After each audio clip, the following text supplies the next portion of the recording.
Now, the Hunt Palmer Show. A magic beyond anything you could ever imagine.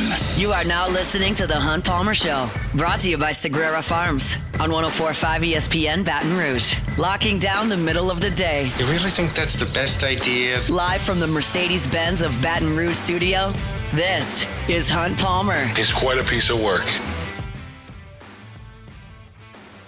Welcome in. Hunt Palmer, not coming to you from Mercedes-Benz, the Baton Rouge studio downtown in the capital city. Instead, one more day right here on Radio Row at SEC Football Media Days 2025, and glad to be here. We're operating at about 20% capacity down there in the writers' room. A lot of the radio stations have packed it up and headed out, especially those that don't have a team featured today. But we're still here, so we're going to rope up a couple of the guys that are still here. We'll talk to Chuck Oliver in the next segment. He's still hanging out here. It's a home game for Chuck, so we'll talk to him a little bit later. JD Pel, of course, you know, host of the Hard Count on 3, will be with us in hour number 2. And we got a lot to do over the course of the next 2 hours before we pack it up and fly on back to the boot. Let's get things started the way we do every single day with our Genesis opening drive. It's time for Hunt's opening drive, presented by Genesis of Baton Rouge. So we're wrapping up, as I said here. Like, there is very little juice left in this building. A lot of folks are on their last leg here. If you cover Arkansas or you cover Texas A&M, you're still locked in because your team's here. But everybody else is kind of running on fumes a little bit. And I took the opportunity this morning to just kind of think about what narrative I've seen shaped over the last 4 days. And it's nothing earth-shattering, but it is very clear and apparent to me, and it's not like, oh, somebody mentioned that. This is a thought that is generally almost universally held. And it is that LSU is probably right now in most people's top 4 in the SEC, and that puts you right on the fringe of a playoff berth. I think that most people that I talk to consider that Tennessee is probably going to take a step back, think that Ole Miss is probably going to take a step back, and think that the team that is most likely to emerge from the middle of that pack is potentially LSU. And it feels like an eternity ago that LSU grabbed the microphones here in Atlanta. It was Monday morning, first thing, 9 o'clock. And because everybody's gas tank was completely full at that point, it just felt like there was more energy and more juice. And I feel like LSU had the most to say of every team that was here. Now, that doesn't mean anything at all when you get to play in football games. None. Zero. But it did make it crystallize that, like, LSU, when we get to Thanksgiving, is either going to be a team that has gotten back to the level of competing for championships or is going to be a punchline. Like, I don't think there is any other way to frame the conversation. And I don't think there's really anybody else in the SEC that I feel that way about. And I don't think it's just because I cover LSU and I want LSU to win. LSU's the only team that I saw walk around this College Football Hall of Fame all week start talking about national championships. I didn't hear anyone else do that. Brian Kelly did it. I didn't hear anybody walking around talking about winning the Heisman. I heard Whitweek say that about Nussmeier. And I didn't hear anybody speak with as much authority about a game on the schedule as LSU did about Clemson. And there are probably some of you listening to that would go, well, they sound like idiots. Why are they talking a big game? Just go out there and win. And there are probably some of you that go, good, I'm glad they're fired up and they feel like they've got to do something different. The fact of the matter is none of that really matters. But it doesn't make it any less true. Like, this LSU team has got an expectation attached to it that has created a situation where you are either – okay, LSU's back. Brian Kelly got it figured out. They figured out the NIL thing. They figured out the transfer portal thing. They got their quarterback in place. Joe Sloan did figure out how to call plays. Blake Baker did fix the defense. Now LSU is back to being a team that everybody considers a threat in the Southeastern Conference. Or Brian Kelly's not going to get this done at LSU. He's a bad fit. Like, can you, the listener, can you think of a single outcome where LSU is not in one of those two camps? Like, 9-3 right out of the 12-team playoff, that's a failure. And it'll be looked as such. And then think about all the pieces that'll be missing from this team. Like Braylon Moore, Josh Thompson, gone on the offensive line. Garrett Nussmeier, gone at quarterback. Out at wide receiver, Chris Hilton gone. Aaron Anderson gone. Barry Brown gone. Nick Anderson probably gone. look at the defense. Jack Pyburn gone, Whit Weeks gone, Harold Perkins gone, Jacobian Guillory gone, Jamari Butler gone. Out on the outside, maybe Ashton Stamps leaves at safety. I mean, you get the point. Like, this is a team that most of your starters on offense or defense are going to be moving on. And that means it's time to go. And I don't think it's because I'm sitting here on Thursday when everybody's out of gas and half the people are gone, more than half the people are gone, and there's no energy in here, and LSU went when there was a ton of energy in here. I've watched everybody come through. I've watched probably 11 of the coaches talk. I've heard the quotes and sound bites on Twitter and from the other media members. We've sat in the sports bar at 10 o'clock at night and talked about who talked to who and what happened there. And, like, nobody brought as much juice to this thing as LSU did, and that's why you come up and you go, well, you're either talking the talk and walking the walk, or you're a joke. Like, that, it feels like that's the corner that LSU has painted itself into. And, yes, my, awareness level of what LSU's doing is higher than most of the people here. But, again, I think even with that caveat, that's how I feel about the biggest narrative that has emerged from SEC Media Days. Like, you don't have the monster personality coaches anymore that are going to steal headlines. Like, Les was a goofball up there, and you heard what he would say. And Saban would always come with his agenda, and he would drive home a point, whether somebody asked about it or not. He was going to talk about it. And you've had big personalities like Brett Bielema was, and certainly Steve Spurrier fits into that category. And Lane came here, and he's big talker on Twitter, but he was kind of monotone and mumbling around here, and you're not going to get a ton from Sam Pittman. Like, Mark Stoops went today, and that's just not going to be a stand-up comedy routine. And you just look around. Hugh Freeze, no, not. Billy Napier is dial tone. He's probably a great guy, seems like it, but there is a lot of vanilla that is in this coaching fraternity in the SEC, and LSU came out swinging on Monday, and nobody's really done that since. So I do think that our team, the one we cover, the one we talk about, was probably the most interesting team here outside of Arch Manning. Like, everybody wanted to talk about Arch. It was Arch Mania. There was a horde around him. We talked about it a lot. I guess that was 2 days ago. They're all run together at this point. But Arch and LSU was kind of it. And so now we'll see what the order predicted to finish is. But I think LSU is probably going to finish fourth in that. It comes out tomorrow, and I'll talk about it on the show tomorrow, assuming we get home. But I think LSU will probably be picked fourth. And that puts LSU squarely on the bubble to make the college football playoff. And I think LSU and Kalen DeBoer are the two teams that have put themselves in that position where you better get this done. Kirby's got all the goodwill in the world. They'll probably get it done. Sark feels like he's driving that thing really, really well. I don't think the expectations are very high on Ole Miss. I don't think anybody expects Tennessee to take a massive jump with all that they lost from last year. South Carolina's got a little bit of buzz, but it's still South Carolina. Do you really feel like that's going to be a team that takes a huge step forward? I don't get the sense from talking to people about Texas A&M that there's a feeling that is imminent in year two. It's LSU and Bama are the two teams right there that have got to get things done, and that's kind of the narrative, I think, that's been shaped over the course of these 4 days here at the College Football Hall of Fame in Atlanta. I've got a lot to do over the course of the next couple of hours. Eli Drinkwitz had one thing to say today that everybody was like, huh, really? 30-team playoff. We'll talk about that at the bottom of the hour. I do want to break down Texas A&M. That's an opponent on LSU's schedule. I want to talk about players that I think from LSU that could be on the All-SEC team. We'll break down Arkansas, who is on LSU's schedule. We'll come to Baton Rouge this year as well. Sam Pittman just finished up on the mic, so we'll talk about that. JD Pel with us at 2:30 at the bottom of the hour. I'm looking forward to that conversation in person for the first time after 3 years doing that on the phone. So lots and lots to do. Appreciate you hanging out with us. Appreciate our great sponsors for making all of this possible. You know who they are by now. We've told you about them plenty of times. Of course, our presenting sponsor is Parish Construction and Roofing. Also, Relief Windows and Rev, bringing you our coverage here from the College Football Hall of Fame in Atlanta. When we come back to King College Football, Chuck Oliver is going to jump aboard. That's next on The Hunt Palmer Show. The Hunt Palmer Show. Highland Insurance Group, HighlandIG.com is that website. Storm time. And one coming through right now in Louisiana. Hopefully this one doesn't organize and doesn't cause significant damage, but you never know when the next one is. Make sure your property policy is in the right place and that place should be with the Highland Insurance Group. Trust your insurance broker like you trust your CPA, like you trust your attorney. It should be a trusted piece of your business. And the Highland Insurance Group, Jonathan Carver and his team can do that for you. We're here in the state of Louisiana. They can help you statewide.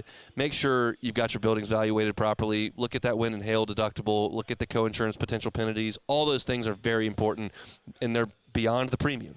Check with the Highland Insurance Group, the experts technically in insurance. Check them out online, highlandig.com.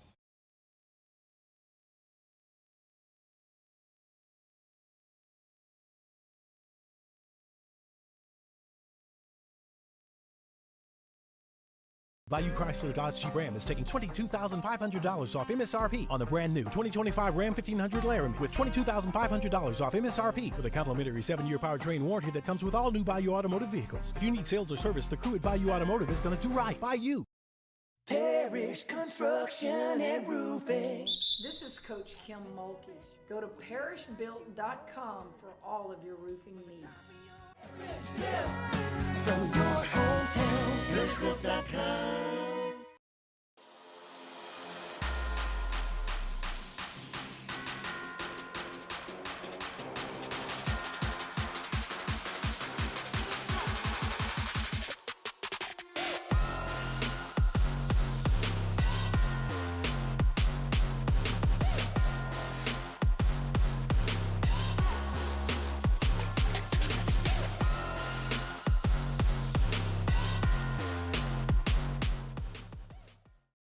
At Luba Workers' Comp, our journey began over 30 years ago with a simple belief: our clients come first. At Luba, our business has always been focused on people, not policies. Through every success and challenge, we've continued to grow because we've stayed true to our values, committed to providing you with genuine dependability. Because your well-being is more than a priority. It's our purpose.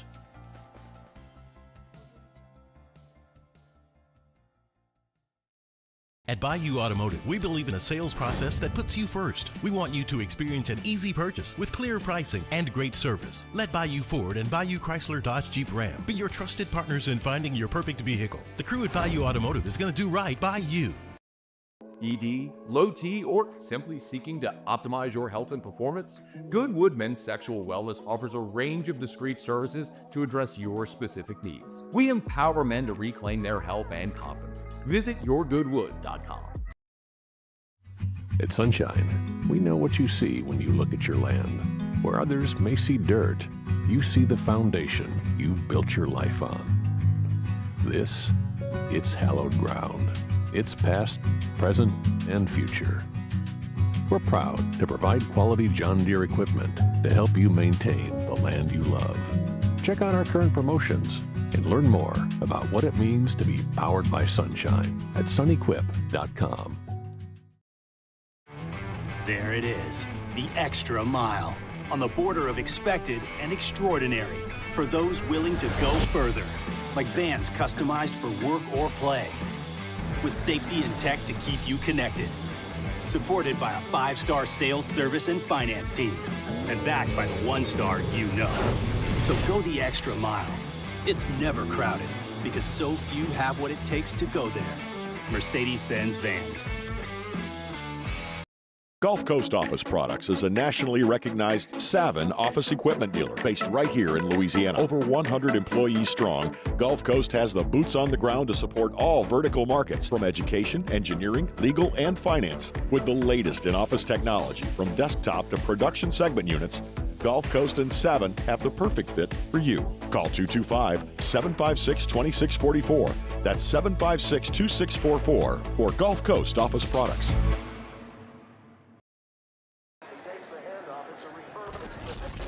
When you can't rely on technology, you can rely on Mountain Cold Refreshment. Dave's back on.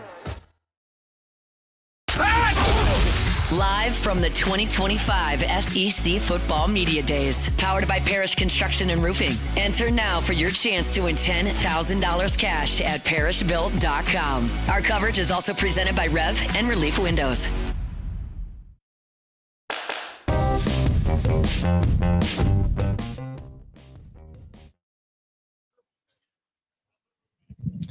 Back here at SEC Football Media Days 2025. It's the fourth quarter here. Thursday, 4 teams left to take the podium. And it's our pleasure now to be joined by a voice that you hear every single evening in Baton Rouge at 6 o'clock. He's a king of college football, Mr. Chuck Oliver. Sir, how are you? Oh, I'm happy to still be here. It's a home game for y'all. It really is, and that means that I actually get to stay through the end of day 4. Here's what I've noticed.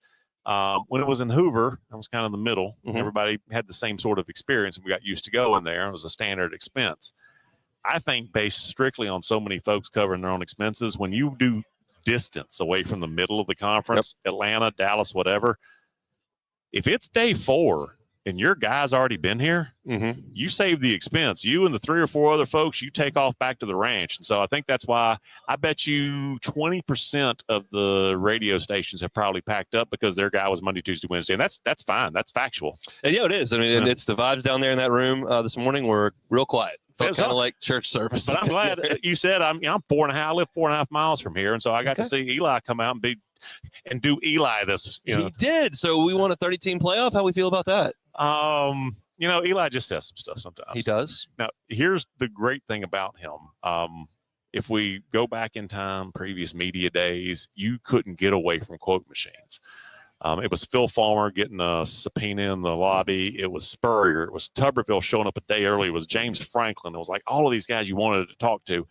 And then it turned into something completely different. It just everybody's saying the same stuff. I love Eli because at least he'll say something. Now, here's the challenge. It's the Missouri coach saying something. Yeah. And he's doing the best he can to make Missouri relevant. And they are. In his way, seems to be working. But he's the only guy that really will come out and really not have much of a filter to him. And I appreciate that. I like it. He tries to back it up, too. Yeah, I mean, and they've had a good couple of years. How do we feel about them entering this year? I trust his way, and I trust his hiring, and I trust his play calling. I trust Kirby Moore. And somehow Alabama, Florida, Georgia, Louisiana, shake the tree. 4-star and 5-stars fall out of it. And the players in Missouri most years. The few that are there, he keeps getting in school. And my goodness, he can work the transfer portal. The first thing is to evaluate. And you really have to, when you're Ohio State, you have to evaluate, but you're evaluating Quinshon Judkins or the second best running back, you know. When you're Missouri, you got to evaluate a little further down the trough. And boy, they do a good job. So I'll credit him, man. If you want to say punching up, it's hard for me to say a state university in the SEC is punching up, but they are punching up. They really are. Let's talk about Mark Stoops. Do you think everything changed when he got on that flight to College Station? I mean, what do we feel about Kentucky? Nobody's happy. Yeah, right. There's 2 places in the conference, weird vibe, and they put them both in the room today. That's why there's just bad feng shui or something going on with Pittman and with Mark Stoops. Both of them return. Both of them have positive. Both of them have reason to give you some optimism. Seems like nobody in the fan base really wants either of those coaches back. Mark Stoops, I think what happened with him is he got away from, now I said like Eli, his way works. Mark Stoops' way was working. And then was it 2 or 3 years ago, they decided, all right, let's keep mauling people on the line of scrimmage and get freaky on the perimeter. Yeah. Well, okay, that's Ohio State and Bama and teams like that. That's not really Kentucky. We're going to be great at everything. And so I think he kind of lost his angle, and it's been bad results. So, how do you – it wasn't working when you were getting the 5-star linebacker and quarterback from UGA's portal. How's it going to work when you get Zach Calzada instead? Right. That's a big challenge. I mean, they whipped LSU in Ogeron's last year. I mean, that was the end for Ed when they went up there and were just non-competitive with Kentucky, and they don't look anything like that team moving forward. Shifting gears a little bit, Ty Simpson, Gunnar Stockton. Those are important positions at those 2 schools. How are we feeling about them in July? I was in the building when Gunnar came off the bench against Texas, and it was real. It's the SEC. You have to have a rocket, and you have to read defenses and make good decisions and do it all quickly and all that. Then there's the energy from 10 guys. And I swear maybe it was all of what was going on with Carson up until that point, and then Gunnar was like this big, this exhale, and the team really responded. He's got the physical parts. He has to hold off Puglisi, who you ask anybody who's seen Ryan Puglisi throw a football, and hey, man, what'd you think? Every single person, they don't say a word. It's a sound. And like, okay, that's an adjective, right? So that Puglisi, I believe, will get the job at some point. But Kirby also had to keep swearing to people on the eve of a national championship. No, I really am going to start Stetson Bennett. Like, he really is my quarterback. I think they're going to be fine. What was the other thing? Simpson. Oh gosh, Ty Simpson. I'm in a quandary here. I think back, close my eyes. Kalen DeBoer, what has worked? It's quarterbacks with no ceiling, like blue sky, unlimited. Michael Penix at Indiana, Michael Penix at Washington, Jake Hayner's in the league. Why? Because he was with DeBoer at Fresno State. There's a guy way back, Lorenzo Brown in Division I AA. Kalen's first big job that he was in charge of an offense. They won 2 national championships with this kid. Kalen is about unlimited athleticism, potential, rocket arm, all this. Everything about Ty Simpson is what a good floor he has. And that doesn't really seem to me to be the profile of what Kalen has succeeded with. So I think Keelan Russell becomes the guy at some point. Really? I do not expect it to be week 1. At some point in the season, it wouldn't surprise me if he takes over. I'm curious if you think that if the quarterback play doesn't go very well and they lose a couple of games, like what's the temperature going to be in Tuscaloosa? Blistering. They were on him about his wardrobe last year. Yeah. Can't wear T-shirts on the Crimson Tide. No, the dry fit. I mean, for the ample male, it's more of a challenge. Believe me, I've lived my life that way. But the more than anywhere in a conference, just as unreal competitive and with so much history, heritage, national championships, Heisman trophies, All-Americans, all of this stuff. There is nowhere in this conference, maybe in the game, where expectations define the place like Tuscaloosa. And 9-3 and not making the playoffs. We made the playoffs every year when it was a 4-teamer. We don't make it when it's a 12-teamer. And I can't promise you. I think that if I was giving you, I don't know if I have dark horses. If I was giving you anybody outside of Georgia and Texas as likely playoff teams, Alabama's my first, but they're my first in a group of about 6 that I don't have a whole lot of variance on. A&M and LSU and whoever else. Ole Miss, are they going to take a step back, or how do you feel? Ole Miss is at the bottom of that 6. And here's the thing. I've told everybody, I came in biased because I love Lane and Sark.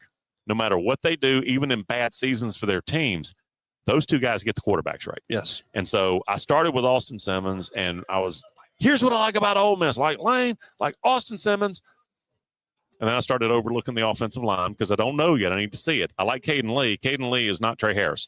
I need to see that. I like it, but and so I got into this habit of I started overlooking things like, we'll clean it up in post. All right, we'll come back and we'll fix this later. And I was like, I can't overlook 6 things just because I like the quarterback that I saw play 1 series against Georgia. In the rain. We love it.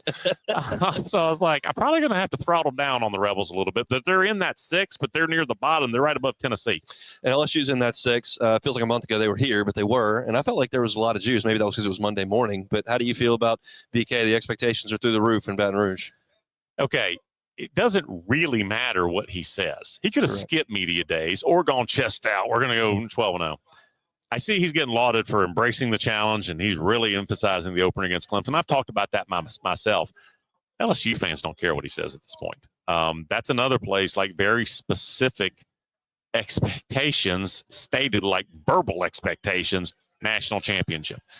And they haven't been a playoff team, and that's even with a Heisman winner at quarterback. So here's all of that. That's the negative. That's Brian Kelly. Last 8 years, he's been a head coach. He has won at least 10 games, every one of those except last year, and he won 9. That guy wins and wins and wins and wins. I think right on the edge of it. And my goodness, if you can let last year's class, which McKinley's not even the best freshman lineman out of last year's class now. Is that, bro? I'm not, bro. So, if they all grow up a little bit, and then the new recruits, and then the transfer portal, which, boy, they became big bank, didn't they? They brought some cash out. They brought out the old Brinks truck. Every story I see about the state budget in Louisiana and all that. Don't look at those. It's not a good reflection on this. I think Louisiana's a Ponzi scheme. But they figured out the name, image, likeness, and God bless them, because I'll be honest, I'm not an LSU fan or grad or booster or anything like that. I have a more authentic season when Saturday night in Death Valley terrifies me. When I think my TV is also shaking it so much, and I need that again, We're hoping for it. We'll see. You got a pick to win the conference? Oh, I'm going with Georgia. They won last year see, that's the add-on is Georgia last year. Carson, how much bad things did I just say about Georgia? And then they won the SEC. Yeah. So in a season where I think Kirby was on his heels literally from day, he had no clue how to coach Carson Beck. I saw the way he was just trying to handle him. Yeah. And the offensive line, they had 3 all-conference players who got drafted in the first 3 rounds, and they couldn't run the ball. Like, how are both of those statements true? ETN, all the receivers. Georgia's not supposed to be last in anything in college football. They were last in America in drops. Like, that can't be real. And so he went out and got 8 new receivers. All of that stuff was true, and they still won the conference. So I think it's Georgia. Wouldn't be surprising if the Bulldogs get it done. He is Chuck Oliver, King of College Football. You can hear him every single night, 6 o'clock here in Baton Rouge. Chuck, thanks for the time. No, thank you for the invite. I appreciate you. Back with more from SEC Media Days in Atlanta, Georgia. We're getting down to the home stretch on the Hunt Palmer Show. The Hunt Palmer Show. Genesis of Baton Rouge. GenesisofBatonRouge.com is that website. Every car that is on the lot is online at GenesisofBatonRouge.com. Whether you're looking for an SUV, looking for a sedan, Genesis has one to fit your needs. From the entry level to the highest end model, you're talking about an IHA top safety pick. All of them IHA top safety picks. Some top safety pick plus. Safety is important to you no matter what car you're getting into. Genesis always takes that very, very seriously. So go by and see them, Airline at Piku. Chat with one of their brand ambassadors. Get behind the wheel of a Genesis. Most of you haven't. Do it. You'll see the difference. It's a luxury experience at a reasonable price. It's Genesis of Baton Rouge. The entire inventory, all of it, is right there at GenesisofBatonRouge.com. Bayou Chrysler Dodge Jeep Ram is taking $22,500 off MSRP on the brand new 2025 Ram 1500 Laramie with $22,500 off MSRP with a complimentary 7-year powertrain warranty that comes with all new Bayou Automotive vehicles. If you need sales or service, the crew at Bayou Automotive is going to do right by you. Breck teamed up to reimagine your parks, and you imagined big.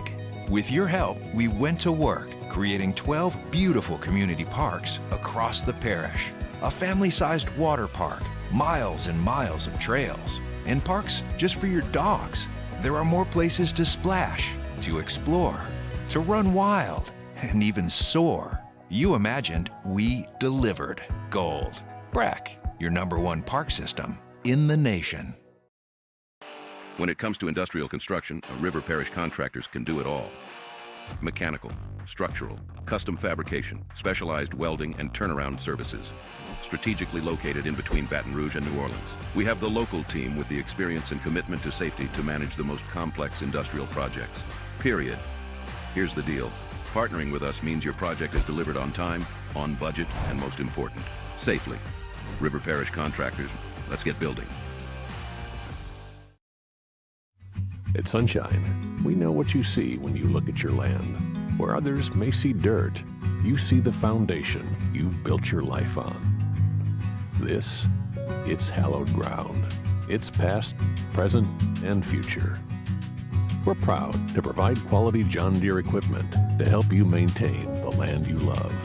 Check out our current promotions and learn more about what it means to be powered by sunshine at sunequip.com. Businesses like yours are the soul of our community. You deserve someone who'll deliver the internet services you deserve. That's why local businesses rely on Rev Business, 90 years of building connections. Visit us at letsrev.biz. At Bayou Automotive, we believe in a sales process that puts you first. We want you to experience an easy purchase with clear pricing and great service. Let Bayou Ford and Bayou Chrysler Dodge Jeep Ram be your trusted partners in finding your perfect vehicle. The crew at Bayou Automotive is going to do right by you. Parish Construction and Roofing. This is Coach Kim Mulkey. Go to parishbuilt.com for all of your roofing needs. From your hometown, parishbuilt.com.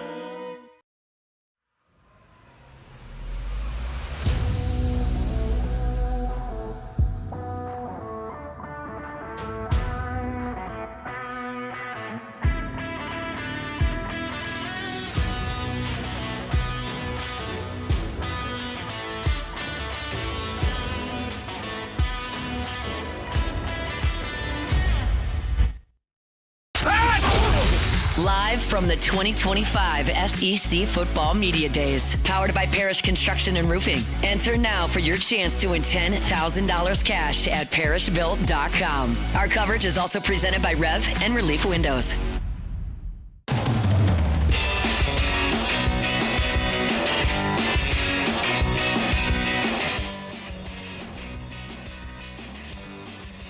back here on Radio Row in Atlanta, Georgia, the College Football Hall of Fame. Just one coach left to take the big stage. That is Mike Elko. We'll hear from him just a little bit later. Our Thursday show is always brought to you by Sagrera Farms Premium Angus Beef. I told you last week that Sean came over, dropped off a little bit of the product. Whew. Best steak I've ever cooked at home. I will tell you that. Had a bone-in ribeye. It was just phenomenal. And that's what you're going to get every single time with Sagrera Farms. It's some of the best beef in the country. Top 1%. Everything that Sean puts out is prime. Ribeyes, fillets, strips. Got the pork, the chuck roast, skirt steaks, flank steaks, hanger steaks. If you want a fridge full of flavorful, tender, premium Angus beef, there's one phone call to make. And I give you Sean's personal cell. Call him. Say, I heard about Sean Hunt. I want some beef. Some of the best beef in America. Sean will help you out. It's a 225-719-1723. 719-1723. It is phenomenal stuff. They bring you our Thursday shows each and every week. Eli Drinkwitz was at the podium earlier today. And for my money, Eli Drinkwitz is the biggest personality among the coaches. Not afraid to take a little jab here, not afraid to push the line a little bit in a post-game interview or at media days. Say what you will about his coaching. Who cares? That's not what I'm talking about. I'm talking about just as a guy that's in front of the press. He's the biggest personality in the league right now. No Spurrier, no less. He's the guy. And today he took the podium and he said something that got some attention. And it is that he wants the playoff to be expanded to 30 games. 30 teams, I should say. 30-team playoff. And everybody just kind of looked around and went, that's just – I mean, you heard Chuck in the last segment. Like, sometimes Eli just says stuff to say stuff. But a 30-team playoff does exactly what he said earlier today. He said, look, that would create 30 different teams and fan bases that are engaged and focused on winning instead of looking at the transfer portal or realizing that they're not bowl eligible. Like, it would be 30 teams locked in to carrying in December. And that's true. And I told you I liked the 12-team expansion because I think having more teams invested is a good thing. I think if you lose your second game in early October and you're checked out for a championship the last 5 weeks, I don't think that's super great for anybody. So I liked the expansion to 12. An expansion to 30 is nuts. I'm completely out on that because you've, at that point, totally devalued any meaningful action in the regular season. I just, for grins, pulled up the final AP poll from last year. And if you're looking at teams that are around 30 in the poll that would be getting into the playoff, you're talking about Marshall. You're talking about Ohio. You're talking about Navy. And I just don't need to see that. Y'all know my feelings on this. I'm not, gung-ho for the little guy when it comes to collegiate athletics, and certainly not football. The little guy can punch up in baseball. The little guy can go on a nice run in basketball with 3 really good players. In this sport, with 100-plus scholarships and all this NIL money, the big pass strong are the big pass strong, and I don't need Marshall playing in a playoff game when ultimately I know that I'm getting to the finish line with Texas, Ohio State, Michigan, and Georgia as the best teams who are playing at the end. I don't need a 30-team playoff. I don't need Memphis and UNLV, who both finished the season ranked last year, in the playoff. Like, that's a waste of time. And I understand that everybody's going to be self-serving and they're going to say what they want to say that helps them out. And look, Missouri last year was 9-3, won 10 games. They didn't have a chance to get into the playoffs.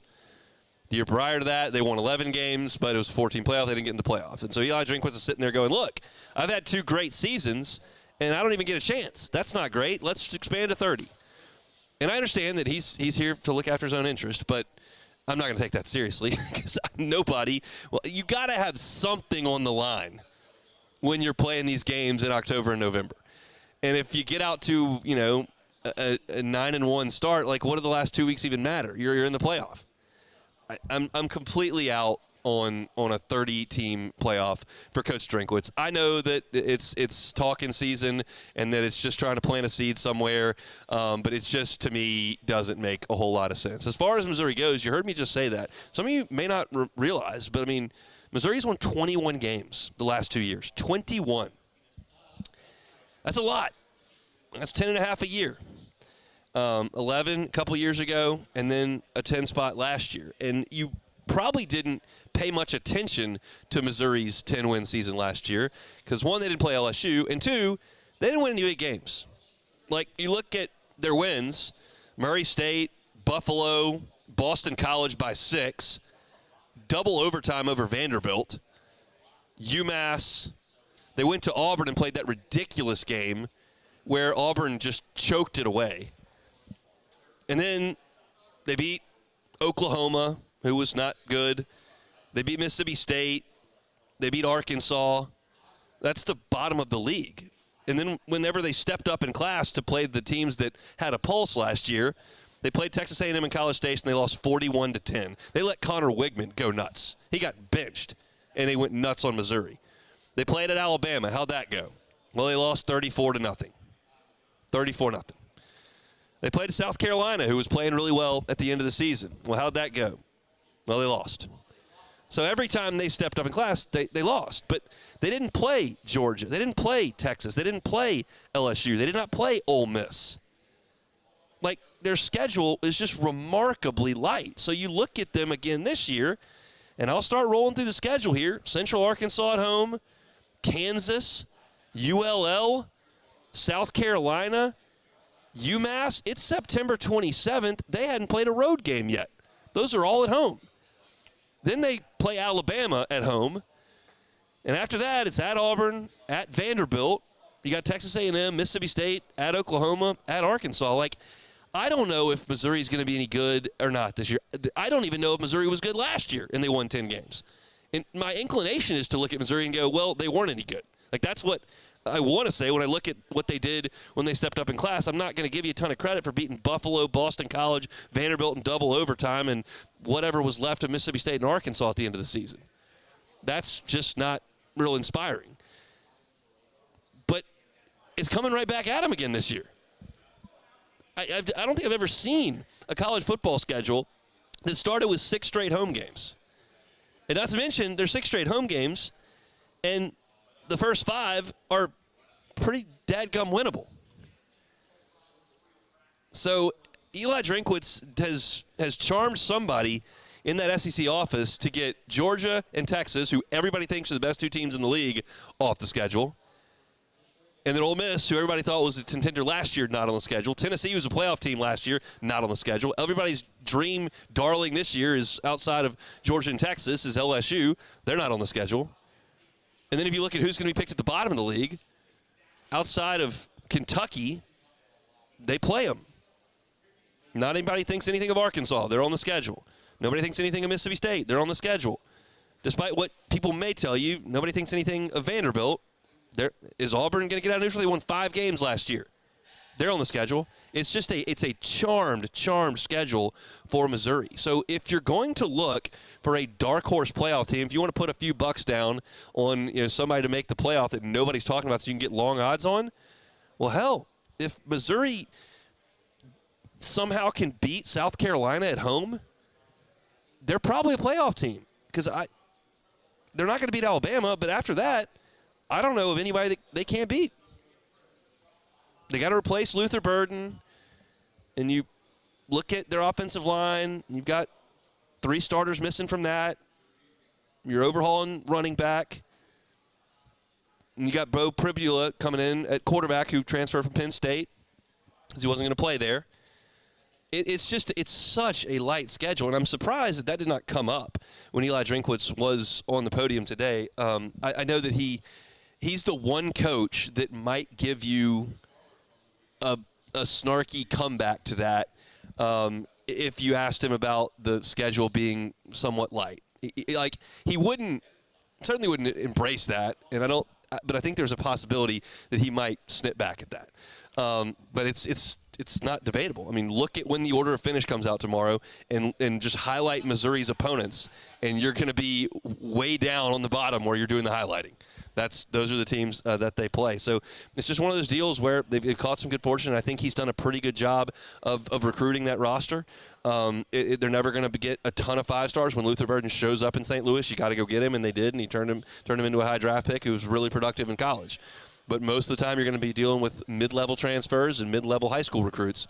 And for Eli Drinkwitz to take Missouri to very firmly the top of the middle of the SEC, that's a pretty good job there, considering that it's a state that doesn't produce a lot, and it's a program that doesn't have a ton of tradition, and it's not one of the most, thunderous home field advantages. And they don't really have anything that comes to mind that's a massive advantage for Missouri, except schedule, which is a pretty important thing. It's something we talk about with every team that we break down is what does that schedule ultimately look like? And for Missouri, it's pretty favorable there. I don't care to think about a 30-team playoff, though, Coach Drink. So that's a little look at Missouri, not on LSU schedule, but wanted to cover that and kind of move forward. We got just about an hour and 15 minutes to go here on our final day from Radio Row in Atlanta. Shout out to our sponsors for making it possible: Parish Construction, Roofing, Relief Windows, and Rev.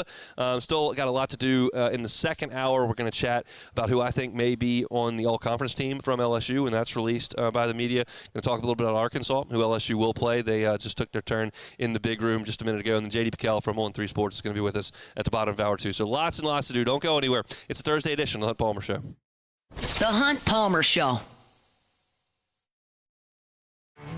There it is, the extra mile, on the border of expected and extraordinary, for those willing to go further, like vans customized for work or play, with safety and tech to keep you connected, supported by a 5-star sales, service, and finance team, and backed by the 1-star you know. So go the extra mile. It's never crowded, because so few have what it takes to go there. Mercedes-Benz Vans. Parish Construction and Roofing. This is Coach Kim Mulkey. Go to parishbuilt.com for all of your roofing needs. From your hometown, parishbuilt.com. Gulf Coast Bank and Trust is giving our customers the power to bank anywhere, anytime during this challenging event. And we're right there with you. Our mobile banking app is a smart way to manage your money and time. Gulf Coast Bank and Trust, the bank that cares about you. At Atmos Energy, our Smart Choice solutions help customers save energy and emissions with rebates up to $500 off high-efficiency natural gas appliances, smart thermostats, and weatherization upgrades. Together, we're fueling our energy future.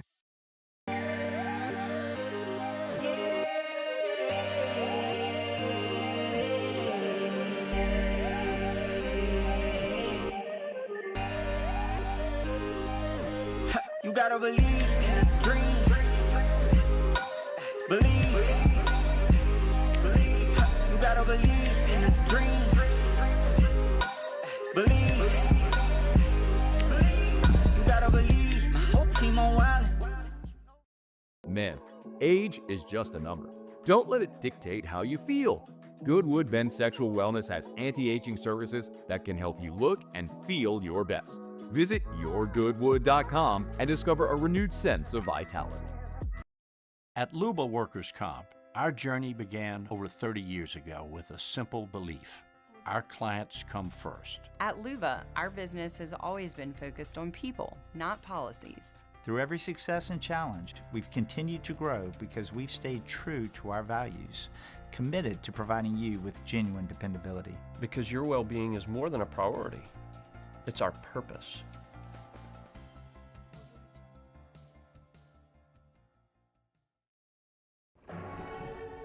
These are the luckiest ice cubes in the world. They could have been a thankless bed for an all-you-can-eat salad bar.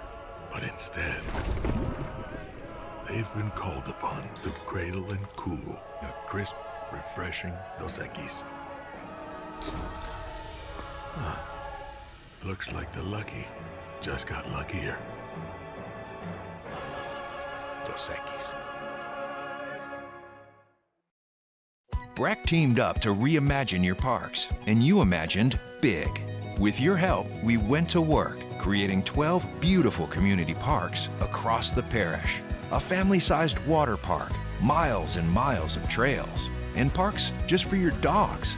There are more places to splash, to explore, to run wild, and even soar. You imagined, we delivered. Gold. Breck, your #1 park system in the nation. Looking for the ultimate game day experience? Come to the Queen Casino in Baton Rouge. Savor game day platters and snacks, plus drink specials at 1717 Kitchen and Cocktail. So come out for game day and let our team make you the MVP. The Queen Casino, where every moment is a win.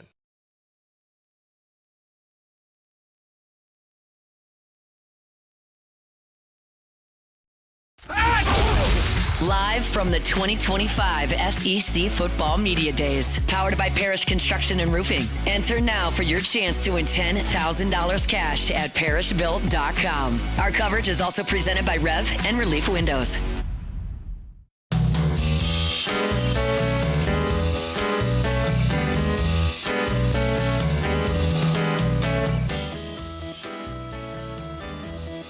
Greg Sankey has climbed the podium for the final time this week. He'll introduce the head coach of the Texas A&M Aggies, Mr. Mike Elko, here in a matter of seconds, and that'll be the 16th of 16 head coaches to run through that room this week in Atlanta. And I want to talk about the Aggies right now as we close out our number one. Our Thursday show is again brought to you by Sagrera Farms Premium Angus Beef. Incredible start to Texas A&M last year. They lose to Notre Dame, but then they go ahead and rip off 1, 2, 3, 4, 5, 6, 7 straight wins, including a second-half beatdown of LSU. And you're thinking, well, this is the last undefeated SEC team. They've got a real shot to qualify for the conference championship for the first time in program history and get into the college football playoff. Like, that was a real thing. And then they went to Columbia, South Carolina, and got smoked by 24, beat New Mexico State, but then lost a 4-overtime game at Auburn, played Texas, didn't score an offensive touchdown in that renewed rivalry, and then they lost to the Las Vegas Bowl to USC and finished the season with a record of 8-4 in the regular season, which the jokes write themselves, and then 8-5 overall. That's the trajectory under Mike Elko the first year. And I look at Texas A&M, and you think back to what they were last year. And the first part was Connor Wigman, and then they transitioned to Marcel Reed, who will be their quarterback this year. They were second in the SEC in rushing yards per game last year. They were fourth in the SEC in yards per carry. And you look at that, and then you look at the formula, what they're going to try to be this year, and you realize they've got 4 offensive linemen that return, and Le'Veon Moss is back and healthy right now. Le'Veon Moss from Estruma in Baton Rouge, big, physical, bruising running back. So Texas A&M's identity this year on offense, very clearly with Marcel Reed as the quarterback, is going to be physical and running the ball. Like, that's what Colin Klein did when he was the quarterback at Kansas State, and that's what he's going to want to do with this offense. And we saw it at its best against LSU. But after everyone got a look at that, they couldn't do anything. They got bullied by a really good South Carolina defense, and then they didn't do a great job offensively against Auburn. That game got to be high scoring because it was so many overtimes. And then they didn't score offensive touchdown at home against Texas in the biggest game that they've played in quite some time on Kyle Field. So I'm torn between, well, that productivity for the course of the season being second in the SEC in rushing yards per game is pretty promising for this team. Or, well, once everybody figured out they were trying to run it, they couldn't. I don't know. I said this earlier this week, and Marcel Reed's highlight tape is better than I remember. Keep in mind, you're talking about Marcel Reed, who's kind of thrust into action because Connor Wigman is benched. And you're talking about a freshman out there playing. And he's athletic. He can run. He's not a rag arm. And he won some from the pocket. Like, when I watch Lenore Sellers' highlights, I rarely see him ever winning from the pocket. He's just out there being the best athlete on the field. Reed did win some from the pocket, and they got him some help at wide receiver. Noah Thomas was kind of their number one last year. He's moved on. He's now at Georgia. But Casey Concepcion they bring in. And he's complete opposite of Noah Thomas. Noah Thomas is 6'6", and Concepcion is sub 6 feet, but he's great route runner, great in space, really catches everything, and he's going to kind of be the guy on the outside. But it's not going to be an offense, I think, that wows you through the air. They've got to win on the ground, and that's going to be their identity, and we'll see how far that takes them. As far as defense goes, Mike Elko's defense last year, as the first year at Texas A&M as the head coach, was not very good. And outside of, like, the second half against LSU where they forced a bajillion turnovers, like, you're talking about a defense that was 90th against the pass, 42nd against the run. I mean, in the SEC, they were 12th in total defense and 11th in scoring defense. Those are very, very average numbers. I think what you can probably bank on while Elko is there in College Station is that it's very likely that A&M is pretty damn good on defense. In year one, transition year, a lot of guys transfer out. That whole signing class that they signed 4 years ago completely vanished. And they didn't have the guys. And I think with the way that they're recruiting, which is at a top 5 level at this point for this current cycle, and Elko's acumen as a defensive coordinator, he was really good on defense at Notre Dame. His A&M defenses were very good as when he was a defensive coordinator. Then he went to Duke, and they won some games, and he played good defense there. Like, it stands to reason they're probably going to be pretty good on defense. How good they can be this year remains to be seen. They've got Torian York at linebacker, who is a really good player. They've got Will Lee at corner, who's a really good player. Des Ricks is the other corner. He was a 5-star when he went to Alabama. He was a guy that LSU pursued on the recruiting trail. But they don't have the dudes up front. They don't have those freak show defensive linemen that they had at times in Elko's first run through. I mean, not everybody's Myles Garrett, okay? I'm not talking about that level. But, like, they have had some guys that were really, like Walter Nolan they brought in. He was a great player at Ole Miss. And you look at some of the guys they've had, I don't know that this group has that. And you just, to be a championship level team, those are the guys that you have to have. And so to me, I think Texas A&M is a notch below that right now. I think it's a good team. I don't think that they have a ceiling to be a great team at this point. Schedule-wise, it flips on them. They had all their great games at home last year. They got to travel this year. They go to Notre Dame in week 3. They go to LSU on October 25th. They got to finish the season in Austin. So while that was a great time to be a Texas A&M season ticket holder last year, and you were going to get those huge games at Kyle, and they didn't play very well against Notre Dame or Texas in the bookend games, the opener and the closer. They played good for a half against LSU, and that was plenty good enough. Now they got to pack it and go on the road. And, like, right now, you're kind of hard-pressed to pick them in any of those games. So your margin for error to not be 8-4 again is pretty razor-thin if you lose those road games. Can you go to Missouri and win? Can you beat Florida at home? Can you beat Auburn at home? Auburn's been a bugaboo for them. Lost to 4 overtime game to them. So, it's too easy to say what I think their record's going to be. I do it with a smirk on my face currently right now if you're watching on YouTube. But it feels probably 8-4. And I don't think that there's massive expectation on Texas A&M based on the conversation this week in Atlanta. I think people were like, yeah, Elko's probably pretty good. Probably doesn't have quite the roster that he needs yet. They'll probably win some games. They'll probably lose some games.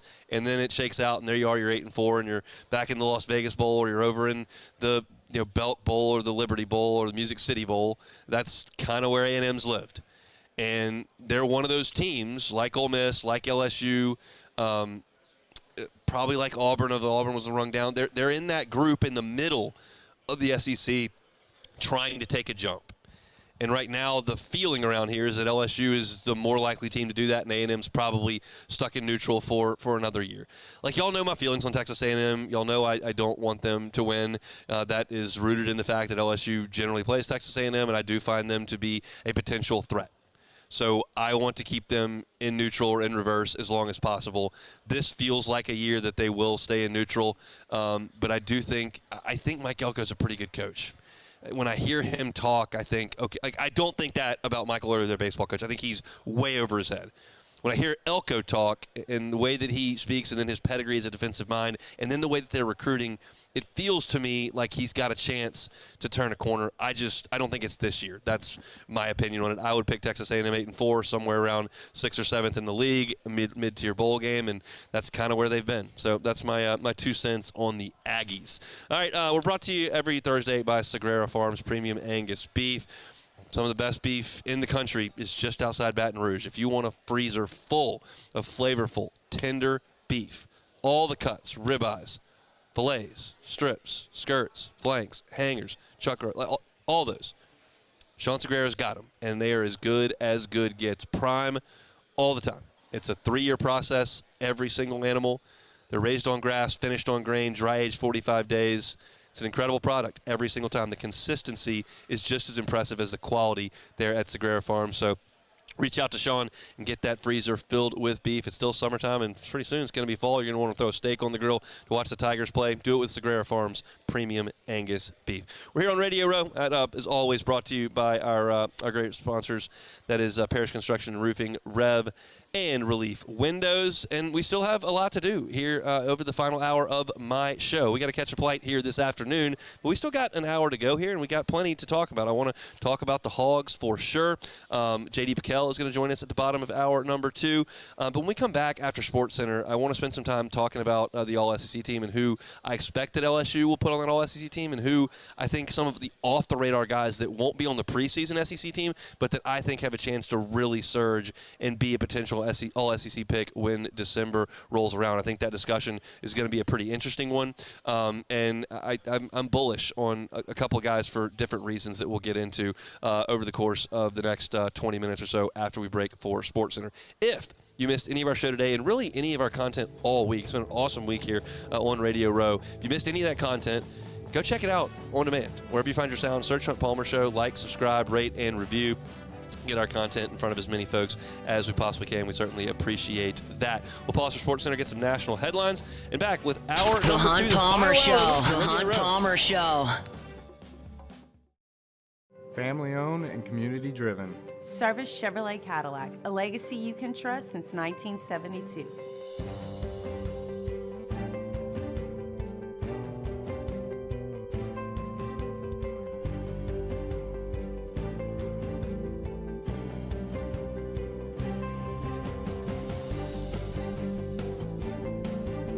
Service Chevrolet Cadillac, our family serving your family. For over 50 years. These ice cubes could have been a thankless bed for an all-you-can-eat salad bar. But instead, they cradle and cool the crisp, refreshing Dos Equis. Nicely done, ice cubes. Parish Construction and Roofing. This is Coach Kim Mulkey. Go to parishbuilt.com for all of your roofing needs. From your hometown, parishbuilt.com. The Windsor Senior Living Community in Mandeville, Louisiana is a beautiful, vibrant apartment community geared toward seniors. They are nestled right in the heart of Mandeville, where seniors live a more carefree lifestyle in spacious apartments with the peace of mind that comes from having a little extra help. Call the Windsor at 985-624-8040 to schedule a lunch and tour.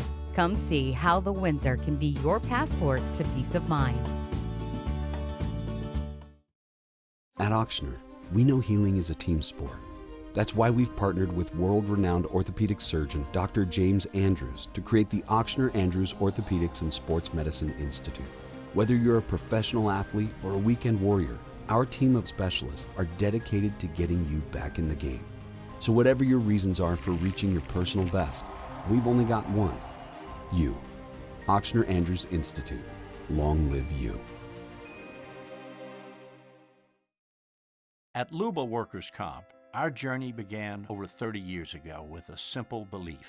Our clients come first. At Luba, our business has always been focused on people, not policies. Through every success and challenge, we've continued to grow because we've stayed true to our values, committed to providing you with genuine dependability. Because your well-being is more than a priority. It's our purpose.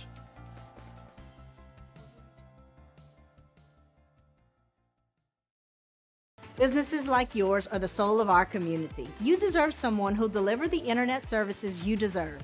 That's why local businesses rely on Rev Business, 90 years of building connections. Visit us at letsrev.biz. ED, low T, or simply seeking to optimize your health and performance? Goodwood Men's Sexual Wellness offers a range of discreet services to address your specific needs. We empower men to reclaim their health and confidence. Visit yourgoodwood.com. At Sunshine, we know what you see when you look at your land. Where others may see dirt, you see the foundation you've built your life on. This, it's hallowed ground. It's past, present, and future. We're proud to provide quality John Deere equipment to help you maintain the land you love.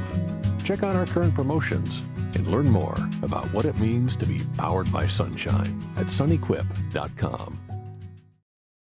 River Parish Contractors has immediate openings for structural steel shop fabricators. Call or text Big Jake today at 318-547-1000 or go to rpcontractors.com and click on employment. River Parish Contractors. Let's get building.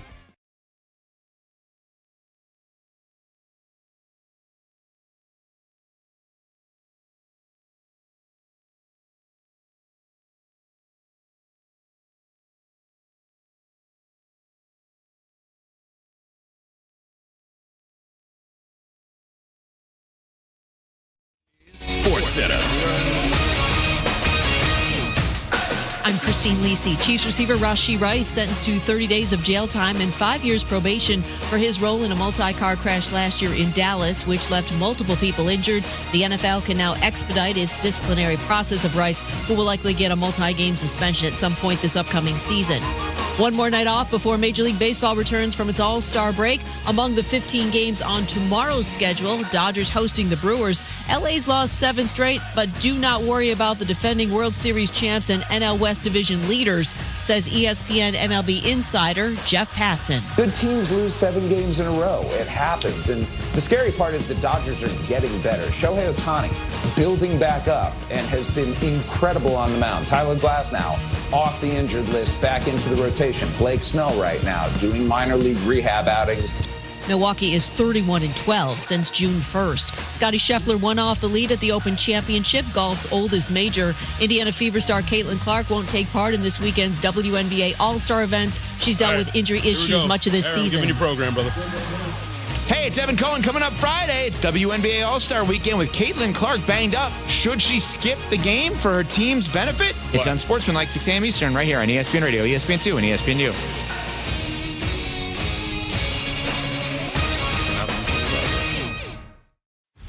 Now, the Hunt Palmer Show. A magic beyond anything you could ever imagine. You are now listening to the Hunt Palmer Show, brought to you by Sagrera Farms on 104.5 ESPN Baton Rouge. Locking down the middle of the day. You really think that's the best idea? Live from the Mercedes-Benz of Baton Rouge studio, this is Hunt Palmer. It's quite a piece of work.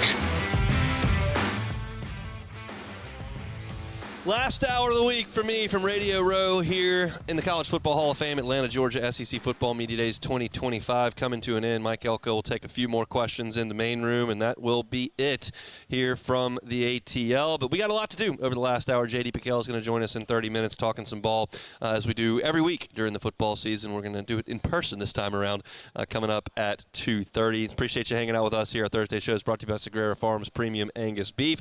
Earlier this week, all the SEC media was asked to rank the order of finish as well as the all-conference teams. We'll learn all of that tomorrow, which I'm sure we'll hit on the show, but I want to do kind of a little preview of that, plus some LSU guys that I think I'm a little bit bullish on that could make those teams. I think that LSU will probably have 3 guys that make the first team or the second team all-conference. I think Garrett Nussmeier absolutely will. First or second team, probably first. Whit Weeks absolutely will, probably first. And I think Harold Perkins will make it on name recognition, maybe second team. The other wild card that I think could garner first team is Barian Brown at returner, because he's obviously set the SEC record for kickoff return touchdowns. He is a household name. He did all that at Kentucky. Now comes to LSU. On that part of the ballot, he may be a guy that gets it. So that would be my 4th pick. I don't think any of the LSU offensive linemen are going to get it. I don't know that any of the wide receivers are going to make it. Aaron Anderson had a great year last year. Chris Hilton came to media days, and that always helps to get some votes. I don't think Nick Anderson, coming off a year where he was hurt a lot, is going to make that list. So I don't think I don't think LSU on the defensive line has anybody that's going to jump off the page there. Patrick Payton could do it potentially. But I think that you're limited to that group on the first team, and I think there's a good chance that those guys could make the first team at the end as well. But I want to talk about some guys that I do think could be all SEC players in December while they are not here in July. The first is one I mentioned, Patrick Payton. I am so bullish on his upside as a pass rusher. I think Patrick Payton may be a first-team All-SEC player if he puts all of that together. And look, I'm basing a little bit of this on the fact that Kevin Peoples took two guys in Savion Jones and Braden Swinson who really had not done anything in 7 combined years of college football. They just weren't very productive players. Swinson at Oregon and LSU, Savion Jones at LSU, and he had both of those guys playing really good football last year, and the NFL took note. They actually took Savion Jones in front of Braden Swinson. And so you take Patrick Payton's skill set, which is better than Savion Jones and Braden Swinson considerably, and you let Kevin Peoples work to develop that, I think he could be a big-time player. I'm thinking 10, 11, 12 sack potential for Patrick Payton if it all clicks. And that's what you need, because you're not going to be a championship team if you can't get after the passer. And for LSU's faults on defense last year, and they had plenty, they could get after the passer at times, and they made life miserable for Ole Miss because they rushed the passer like crazy, and Jackson Dart paid for that. He was banged up that whole game. And Patrick Payton could be a dude that I think gets 2 first-team All-SEC honors. Another guy on the defensive side, and I'm basing this on reactions I've gotten from asking questions about this player. I mean, vividly recall in the spring asking a player about DJ Pickett and seeing, and then you hear Chris Hilton talk here at Media Days, and Matt asked him, like, who's the toughest guy to deal with on the other side? And he's like, oh, Pickett. I mean, I think he looks really skinny when I go out to practice, but you can't teach 6'4" with long arms, and he can run like crazy, and he plays the ball really well. There's a chance he's just a star. And I think everybody in Baton Rouge would love, love, love to see that. He's not going to get any preseason love because he's a true freshman. There are some people that follow recruiting that are going to know who that is, but most people don't. But it doesn't take a lot for an LSU defensive back to garner some significant attention. And LSU is starving for that at this point. They hadn't covered anybody in 2 years. And I think Pickett is going to play. I think he's going to play early. And I think there's a chance that he could be an All-SEC player, because there's some famousness that comes with being a 5-star and a top-ranked corner in the country. And I think Pickett could parlay that with some really good play, and everybody could pay attention. And if LSU has a really good year, I think you might be able to look in that direction. So I like Patrick Payton and DJ Pickett on the defensive side to potentially be all-league guys. And as I look to the offense, this is just on potential. I don't know how exactly they're going to use him, but I know that he's a tough guy to deal with, and that's Trey'Dez Green. Brian Kelly's offenses absolutely, positively love to use the tight end, and he has churned tight ends into the NFL at a remarkable rate over the last decade. Been some great ones up there at Notre Dame. Still playing in the NFL. And then Mason Taylor came through and was the most productive tight end in the history of LSU football in 3 years under Brian Kelly. And while Trey'Dez Green doesn't fit exactly the mold of that, and he's more kind of a split-out wide receiver, the production is absolutely there, and he's such a problem. And when Mason Taylor opted out of the bowl game, Trey'Dez Green went in there, and boom, 2 touchdowns. All I know is I don't even have to pull out this college football magazine that I've been working through all week and go through the depth chart of every SEC defense. I don't have to do it, and I can tell you they don't have anybody in their secondary that's 6'7". They don't have anybody in their linebacking core that's 6'7". There may be a 6'7" pass rusher out there somewhere. I'm not going to take the time to look for it, and I don't care. But nobody has his height and athleticism on any defense in America. It doesn't exist. And that just gives you a monster matchup problem. And if LSU just sticks to what Brian Kelly's done his whole career and what Mason Taylor just did and feed Trey'Dez Green the football on 3rd downs and in the red zone, I think he could be a first-team all-league player.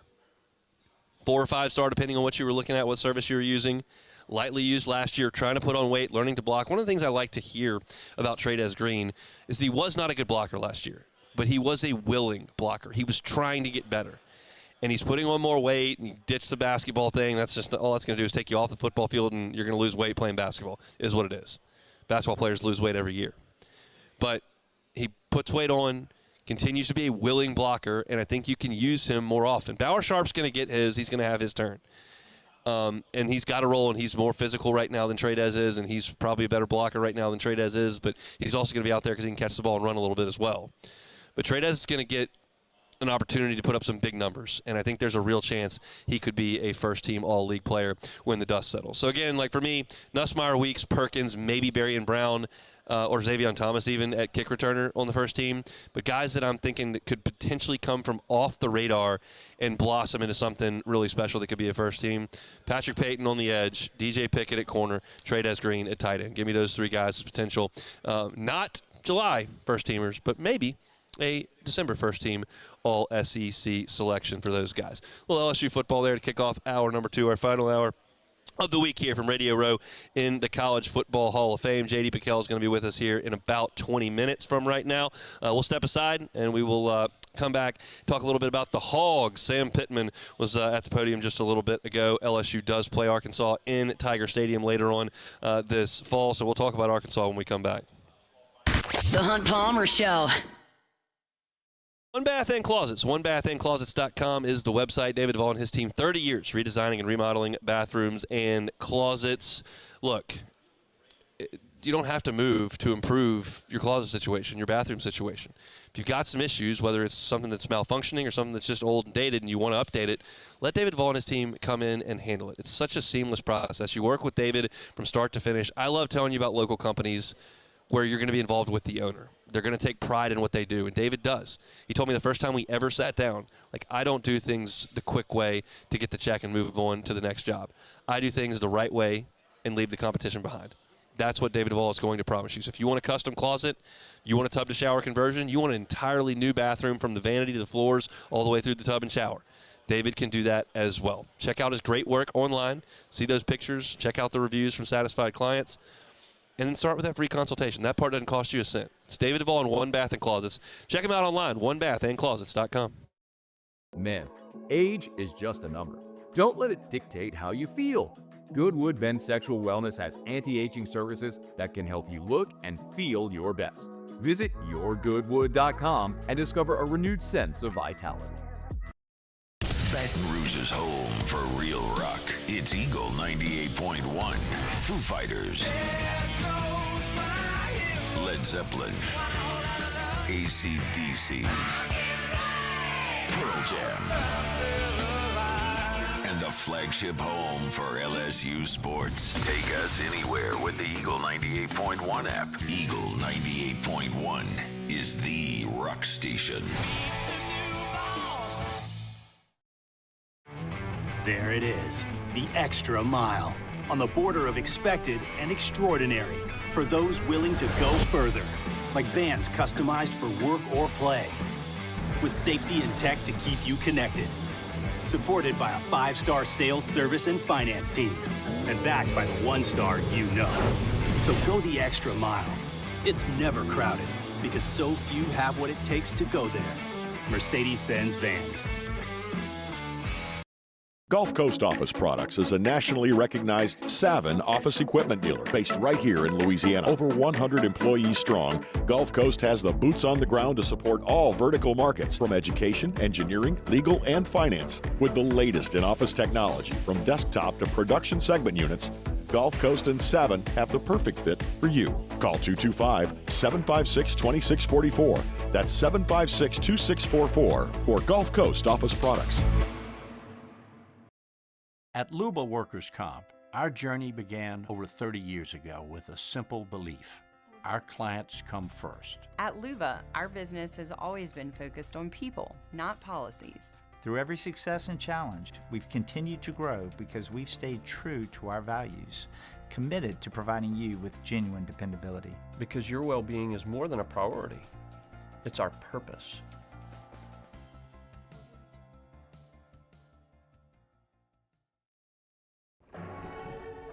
These are the luckiest ice cubes in the world. They could have been a thankless bed for an all-you-can-eat salad bar.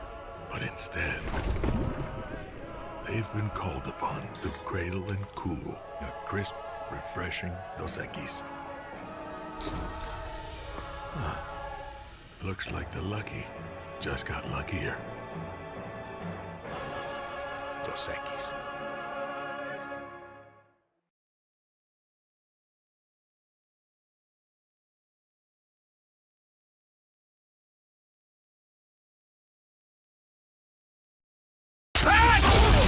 Live from the 2025 SEC Football Media Days, powered by Parish Construction and Roofing. Enter now for your chance to win $10,000 cash at parishbuilt.com. Our coverage is also presented by Rev and Relief Windows.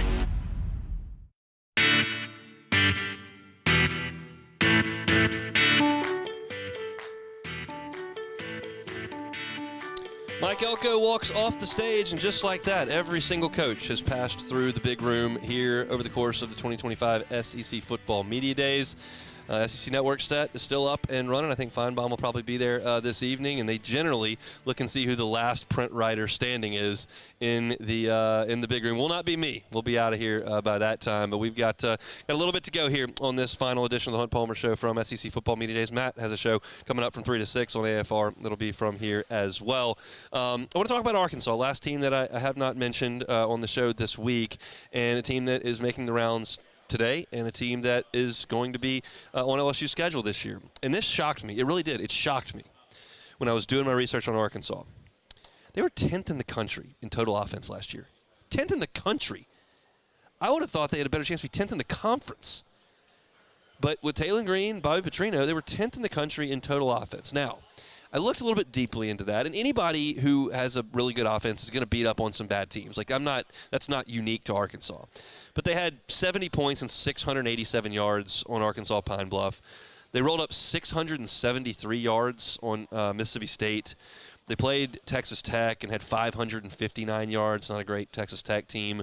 And then when they stepped really up in class and played some of the more talented teams on their schedule, LSU, they only had 278 yards of offense that day. That was probably the best game LSU played last year. It was up there in Fayetteville. Then you have Texas, 231 yards against the Longhorns. They struggled against that really good defense. Texas had a great defense last year. They put some teams in a blender. They played Texas A&M, only had 379 yards in that game, which is not an astronomical amount by any stretch of the imagination. Really the only reason, though, that we're sitting here today and Sam Pittman is still walking around in a red tie is because of the game against Tennessee. If they don't win that game, then you're looking at a team that only wins 5 games in the regular season. And I think that Arkansas at that point would have moved on. Like, it felt like they should have anyway. The buyout was huge, and they were like, we're not going to spend that kind of money in an era of NIL. Let's just spend it on the players and not buy out Pittman, who got things off to a pretty good start in his tenure. But the Tennessee win, I think, injected some positivity and some life into Arkansas, and they just felt like they were going to ride it out one more year. And if you heard in our first hour, we talked to Chuck Oliver, who talks about college football on a show all day, every day. So that's all he does. He was like, yeah, nobody really is happy that Pittman's the coach there. It doesn't seem like Pittman is all fired up about it. He was kind of down on his luck last year. Had some health issues physically, not like just like he had aches and pains, had surgery, and he just didn't seem happy. Nobody in Arkansas seems real happy about it, and it just feels like there's just no juice. The 2 teams that are here today, Arkansas and Kentucky, just have no juice. You've got coaches that have been there for a little bit that haven't won much of anything the last couple of years, and it just doesn't feel like there's any real hope for a shot of life for either one of them. The hope for Arkansas is that Taylor Green really takes a big step because he does have all the tools that you need to be a great quarterback. He's really fast. He's got good quicks. His arm is pretty good. But there were times last year where he just did not play at all, well at all. But Bobby Petrino can take really athletic dudes and move the ball up and down the field. They've got to run the ball better. They lost some key pieces at wide receiver. Isaiah Satania moved over to Oklahoma.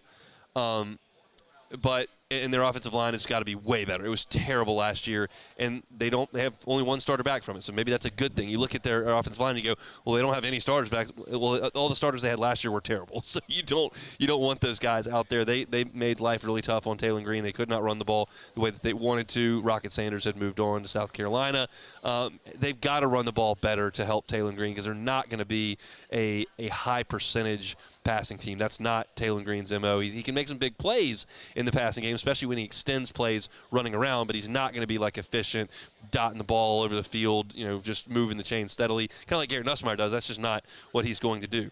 Their defense last year was not good against the pass, 110th in the country in passing defense. That makes life pretty tough. And because they were so bad against the pass, teams didn't really run the ball against them a lot. So their rushing statistics look better than they probably are.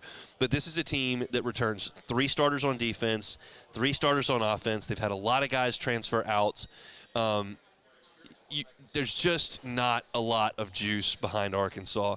And you look at their schedule, and it's just really tough. Like, they got to go to Ole Miss. They got to go to Tennessee. They have to go to LSU. They have to go to Texas.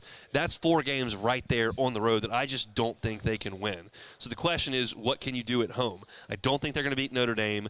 And then can they beat Missouri, Mississippi State, or Auburn?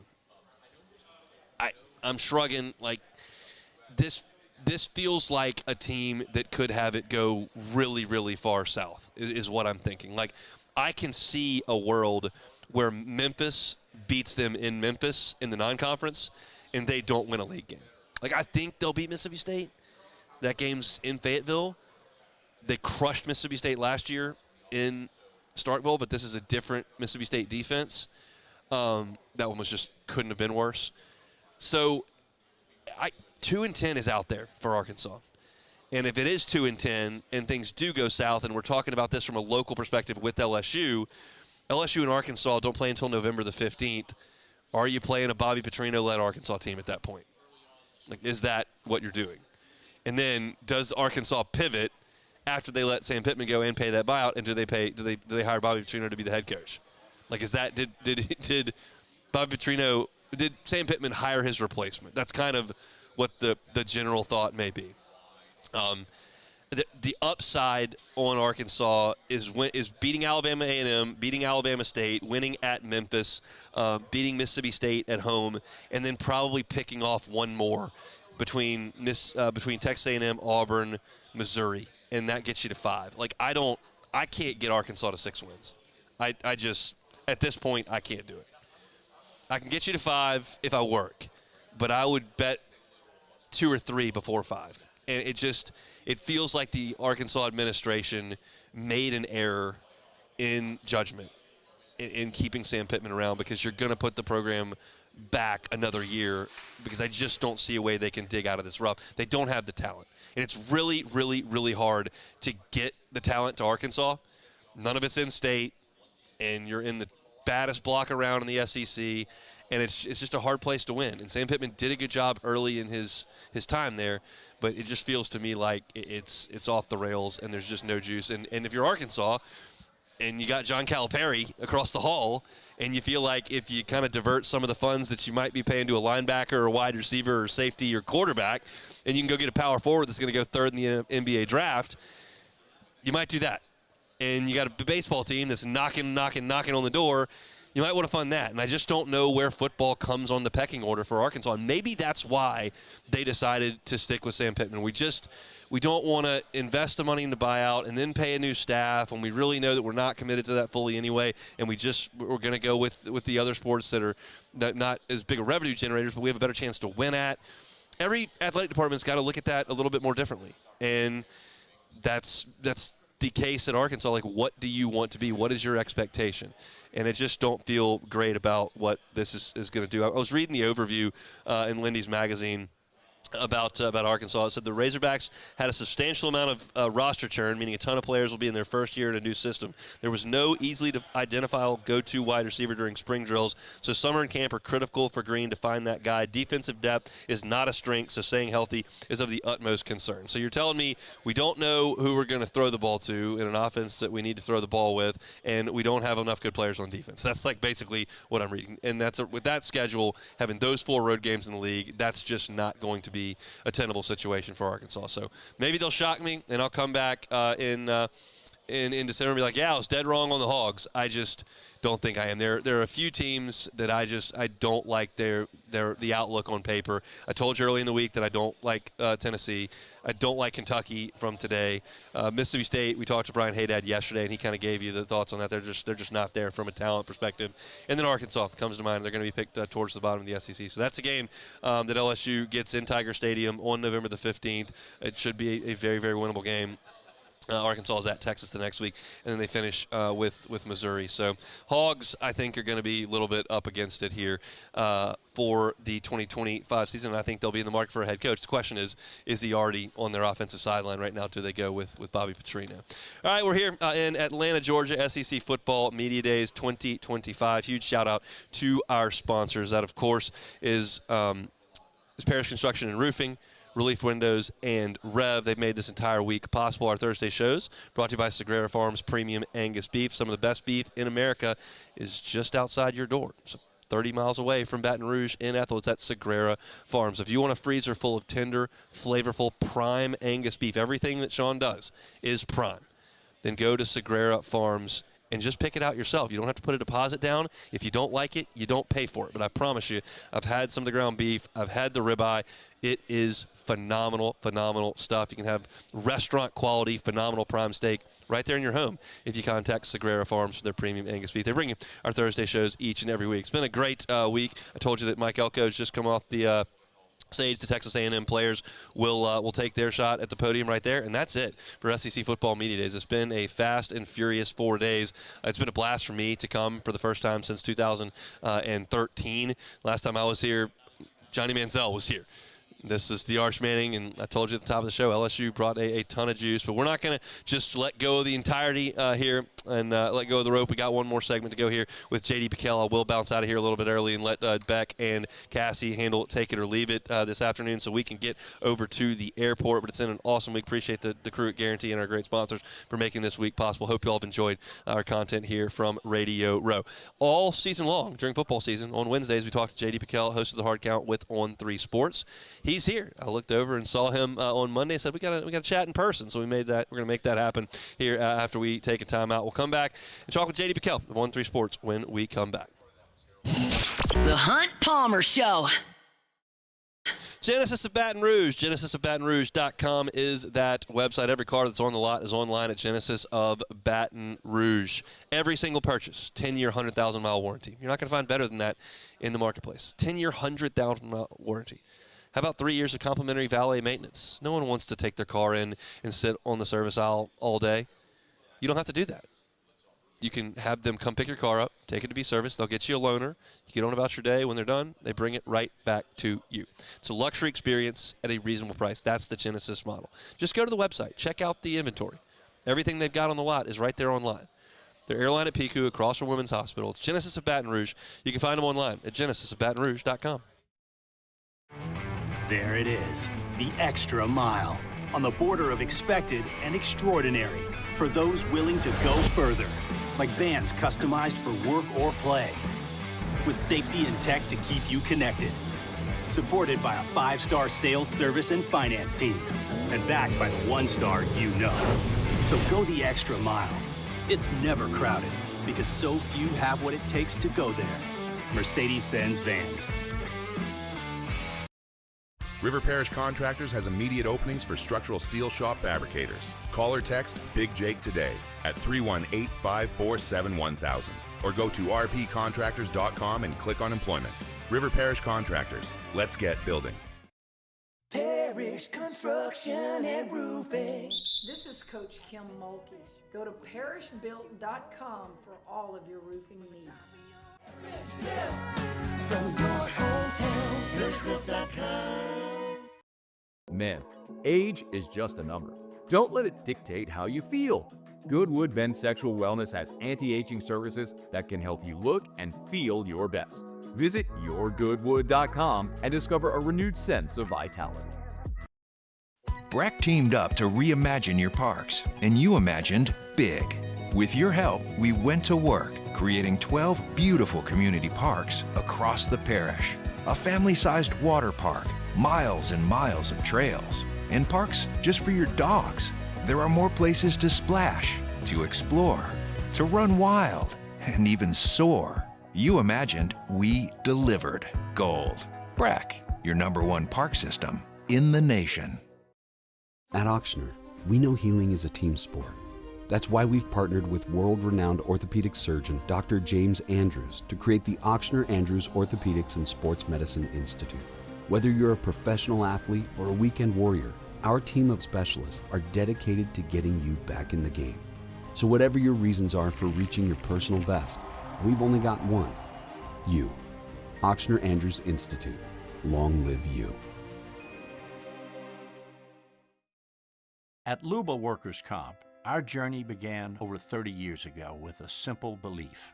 Our clients come first. At Luba, our business has always been focused on people, not policies. Through every success and challenge, we've continued to grow because we've stayed true to our values, committed to providing you with genuine dependability. Because your well-being is more than a priority. It's our purpose.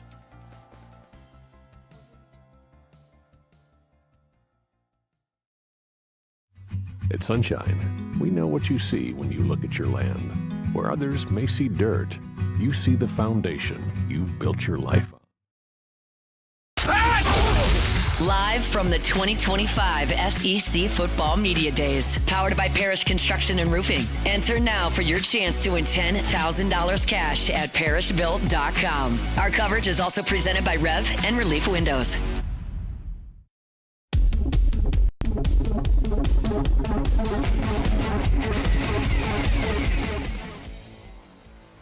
Back here, SEC Media Days, the final day, 2025 edition from Atlanta, Georgia. Been an awesome week thus far. I walked in on Monday, LSU was getting ready to rock. I look across the room. There's JD Pel. I've been talking to the guy every week for 3 years, never seen him. I want to touch your face and make sure you're real. I want to just size you up in real life. This is dope, dude. This is so cool to not be talking over the phone, to be in person with you. It is. At long last. It is awesome. That feels like it was a month ago. Yes. Yes. You're an energy guy. Like, how's the energy on Thursday afternoon for you?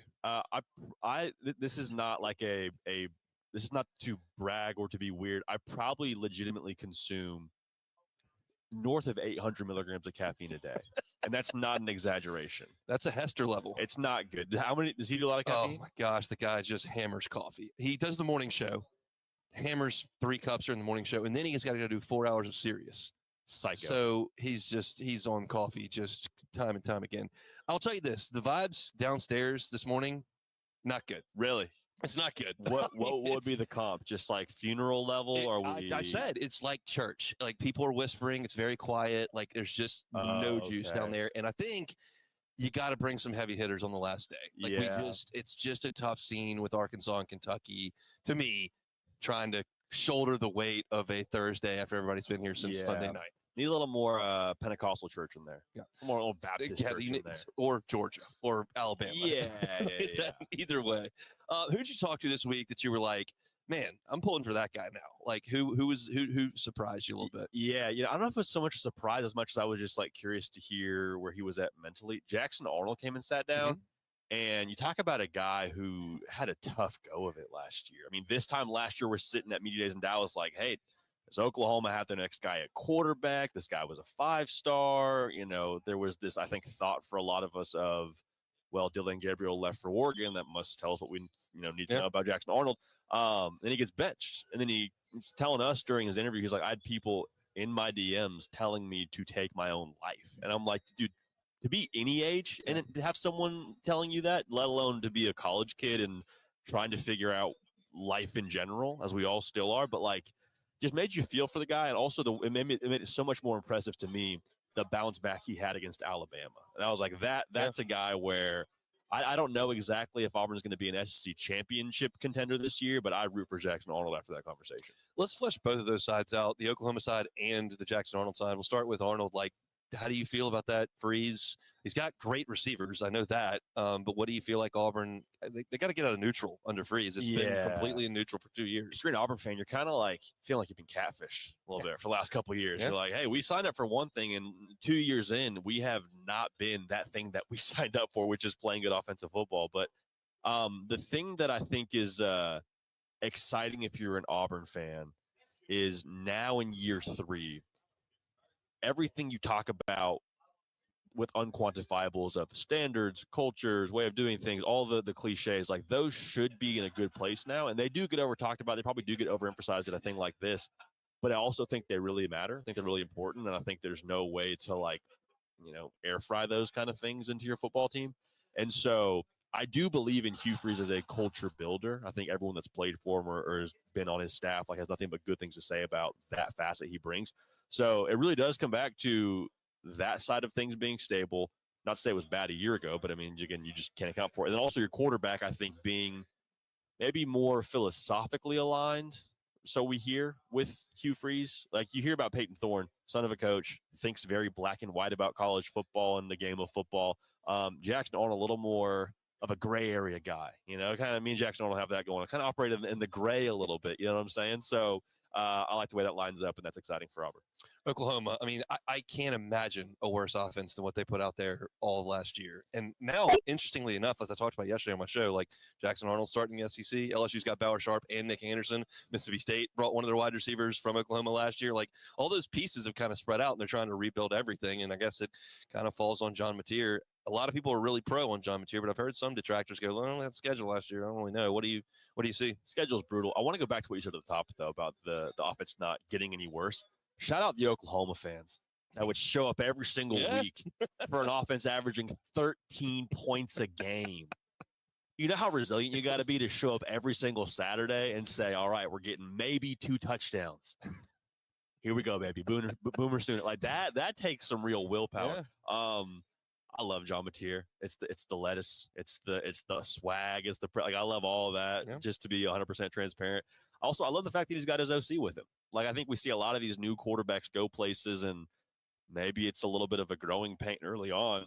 Dylan Gabriel last year, the first couple of weeks, were like, what's up with Oregon? I think it takes a second to process. That shouldn't be the case for John Mateer. Like, he's trying to figure out how to get lined up with, chemistry-wise with his playmakers and figure out where he likes to eat. Norman, like, he's not worrying about, okay, where am I going with the football in this particular play? It's A&M Day. And this is year 2 for Elko. It started like a house on fire, and then it crashed. Yeah. I mean, what's reasonable for that program this year? Can I be unreasonable with that answer? I think college football play was reasonable. Like they were a game away last year from playing for the conference. They win that game. Big if, but to even be in a play-in game for the playoff, I think is wildly overlooked at an event like this. I also think we forget that Marcel Reed wasn't their guy until like mid-October against LSU. Yeah, I know that strikes a chord. That strikes a chord, but I mean, he just brought so much more juice. I trust Elko on the defensive side. I know Le'Veon Moss has been in the news this week, but if he's on the field for them, he's a really good football player and is a walking first down every 2 touches. To me, I keep going back to all the clues with the A&M about returning production. They're top 10 in the country. I mentioned Elko. I mentioned the quarterback. There's a lot there where I'm like, if last year's the jumping off point, are they really not going to be a team that going to take a two-win drop? I don't see that happening. So I'm transparent with my listeners. Like, I'm not the X's and O's guy. I'm not the film guy. I didn't even play high school football, so I'm not trying to dive into that. I can do stats. Sure. I can give you an opinion. Let's go. But one of my prep things for this week was I just went and watched the highlight reel of all the quarterbacks. Yeah. What do I see? And I have a preconceived notion going into that, and then what does the tape actually look like to me? Marcel Reed's highlight tape looked better than I wanted it to from last year. I was like, I thought he just ran because that's all he did against LSU. He threw one pass in that game and just ran all over him. He made some throws as a first-year player in the SEC, and it feels like there is upside there, which disappoints me greatly. He's got some pop downfield. Like a couple of those throws in the Auburn game. I think the USC game he made a couple throws. Like, my big question is who's wide receiver 1? Is Casey Concepcion?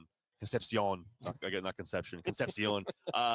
Is he a true wide receiver 1? Because I think a lot of the frustrations for Aggie fans a year ago was like, hey, we like Noah Thomas, but if he is our wide receiver 1, I don't know if that's a winning formula. So can Concepcion plus Bussy plus the run game? Again, there's a lot to like for me. You figure Elko will coach the defense up, and they'll be pretty good. They usually have dudes on that side of the ball, so we'll see about them. Is there a team that you feel like people are not talking well enough about? Like mine was Florida. I like the way they look on paper. Lagway's 6-1 as a starter last year, and the one loss they were beating Georgia when he got hurt. Yeah, But I'm on Florida. Like, who do you think? Their schedule's terrible, so they might not have a great record, but I like their teams. The overall product. Yeah, the overall product should be better. I am a little surprised there's not more. I guess we'll see today when this media poll officially comes out. I guess maybe by the time folks are hearing this, maybe it's out. But I think LSU's a national title kind of team. Like, I'm probably going to pick them to win the whole thing. And I don't know if there will, like, sometimes you see like different bunches of picks, around this time of year. Like a couple people believe in Oklahoma, not to win the league necessarily, but I'm just using them as an example. I wonder where LSU is in this whole discussion, because I'm believing the lip service that we're getting here from LSU this early in this week. So let me ask you this question, because Please. it felt like a month ago that LSU was here. It felt like LSU was the most pronounced team here. They were talking about national championships. They were talking about Clemson. Like, it just, maybe that's just because I'm covering them, but it just felt like they created a lot of juice right out of the gate. A lot of bravado. Yeah. A lot of bravado. But it didn't feel, this is not to knock Diego Pavia, it didn't feel misplaced. You know what I mean? Like, I think there was a lot of reason behind what they were saying. And that's, again, Diego Pavia, I think is exactly what Vandy needs. But he was saying some things where you're like, all right, man, you talk about Vandy winning a national title and you winning the Heisman. That's awesome. Let's roll. Yeah. However, I have to squint harder to see that. I think LSU winning a national championship, to me, like, you got 136 teams, so it's not necessarily, the easiest thing to do in the world, but I also don't have a hard time thinking that could be a possibility at all. I loved it personally. Here's my fear with LSU is they get to Clemson and there's 85,000 and it's loud and there's 2 first-round picks on that defensive line and LSU's offensive line can't block them. Yeah. And then you're 0-1. If you can't block them with this revamped offensive line and you don't run the ball, which you didn't do last year, and then Nussmeier's under some pressure and they start to get some heat. It looks like the second half against A&M last year when they couldn't block them because they got behind the 8 ball on the road. Like, that's the fear. It wouldn't exist if they weren't playing that game, but they are. So that's my concern. This is where Joe Sloan, whatever you're paying him, this is where he earns it. Yeah. This is where, hey, we may not have the advantage on the line of scrimmage. That's okay. Went to the portal, got some guys. Get the ball on the perimeter. Let's manufacture some explosives. Let's find a way where if they're the more talented outfit up front, let's find a way to circumnavigate that, to use an ACT word or whatever here. So I think that is a Joe Sloan game for me. Let's talk about Bama. For a decade and a half at this event, like, they were the story. It was Saban, and they were just going to be what they were. Yeah. And now you can kind of question that because they lost 4 games. Like, where are we with Kalen DeBoer in that program? I was really intrigued by going back to the big room there. When we're talking about coaches at the podium. A lot of discussion around going back to the unquantifiables. Growth, consistency, doing our thing. There wasn't a lot of like, hey, are you good enough on defense? Hey, are you good enough at receiver? Are you good? It wasn't like talent questions necessarily, which got me thinking. I'm like, if it really is just about those things, the pressure even more firmly is on Kalen DeBoer. Yeah. I think like there's a lot, because honestly, quite frankly, he's majored in that. Like, looking at Washington, they were like, what, 8-0 and 1-score games that national title year? Yeah. That is the unquantifiables. And so you talk about that. You also talk about quarterback. I'm like, well, that's double jeopardy. I don't really watch Jeopardy, but I imagine that fits here. When we talk about double jeopardy, like, the quarterback is your thing, Kalen DeBoer. That's kind of what you made your name doing. So whatever happens this year, for better or for worse, you're kind of that Uncle Ben territory. It's like, hey, with great power, Peter, great responsibility, with great roster talent, coach, great expectations. The guy that followed Saban was always going to have a really, really hard job, and here it is. And you lost 4 games last year. That doesn't happen in Tuscaloosa, or so they think. You stumble out of the gates this year, it's going to be a pressure cooker there in T-Town. Last one. You talked to some coaches this week.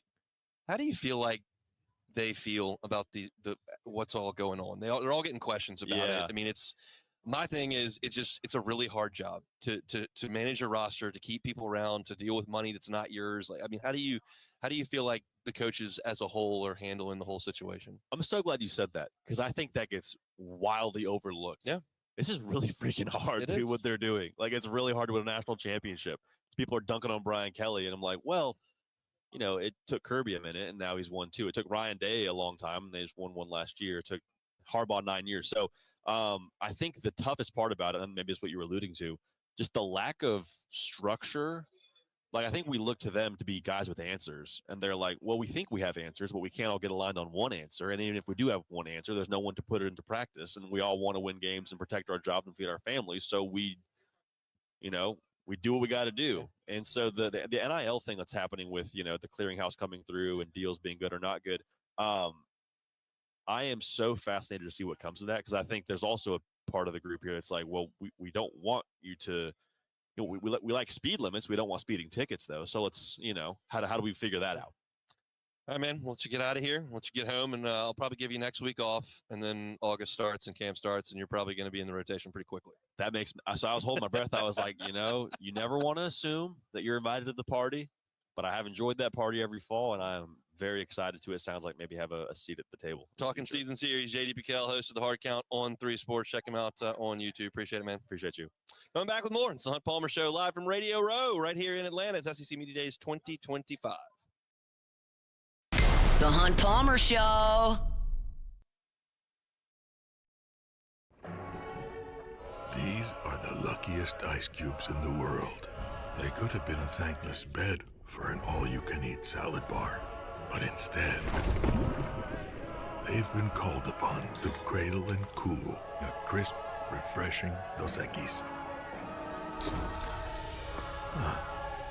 Looks like the lucky just got luckier. Dos Equis.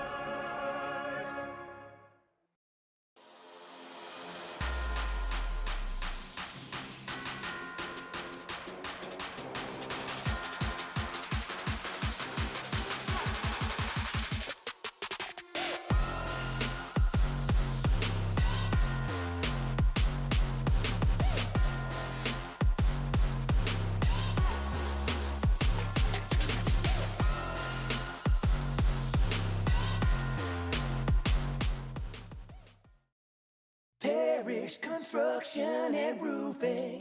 This is Coach Kim Mulkey. Go to parishbuilt.com for all of your roofing needs. From your hometown, parishbuilt.com. ED, low T, or simply seeking to optimize your health and performance? Goodwood Men's Sexual Wellness offers a range of discreet services to address your specific needs. We empower men to reclaim their health and confidence. Visit yourgoodwood.com.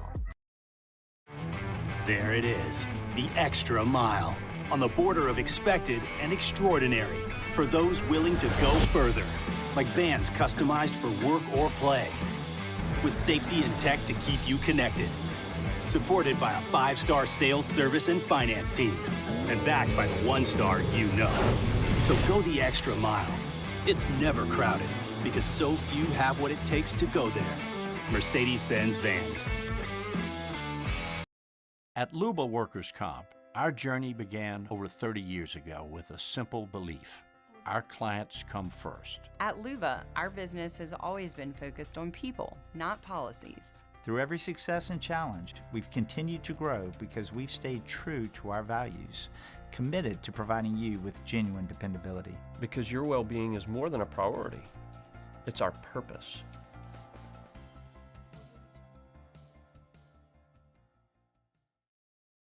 Breck teamed up to reimagine your parks, and you imagined big. With your help, we went to work, creating 12 beautiful community parks across the parish. A family-sized water park, miles and miles of trails, and parks just for your dogs. There are more places to splash, to explore, to run wild, and even soar. You imagined, we delivered. Live from the 2025 SEC Football Media Days, powered by Parish Construction and Roofing. Enter now for your chance to win $10,000 cash at parishbuilt.com. Our coverage is also presented by Rev and Relief Windows.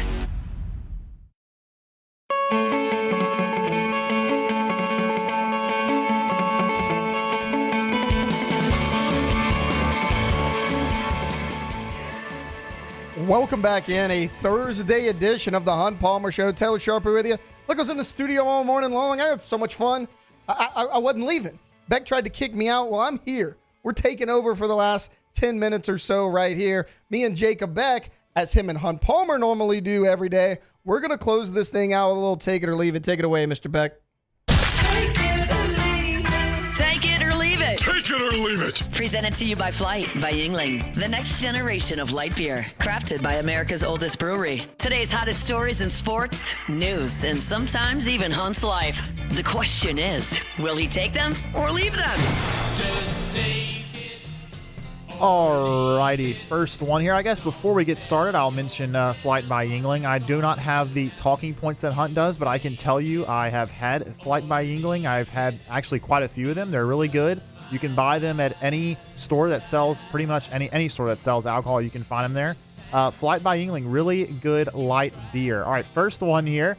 The ESPYs last night. Take it or leave it. Okay, so this is a multifaceted question here. It is. Am I taking that I watched it, or am I taking that I liked it? That you liked it. Leave it. I'm going to leave it. Leave it watched alone. the ESPYs last night. Thought Shane Gillis was excellent. I thought his jokes were really funny. I'm glad he kind of pushed the envelope a little bit more than a lot of the other hosts As expected, would. yeah. At times, as expected. I enjoy that. I think a lot of people are a little bit too easily offended nowadays. I love that Shane wanted to have a little fun with it. As far as the ESPYs itself, I didn't really enjoy it. Like I was telling you during break, like I don't need an impromptu like music performance. I'm cool with it. However, let them perform a whole song. Like they would have these different musicians come out and they're performing and they're going for like 30 to 45 seconds and then they're just kind of rushed off stage. Like I didn't really know what I was watching, what I was looking at. I thought the nominees were fine. I thought most of the speeches were good. Like overall, I think it was one of the weaker ones, but I thought Gillis was good. Yeah, I agree. I didn't watch a lot of it. I thought the opening monologue was great.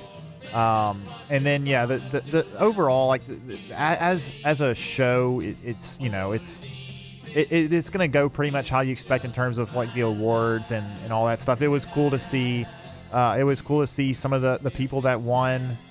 Who was it that won the Arthur Ashe Award? It was the Penn State, the coach, right?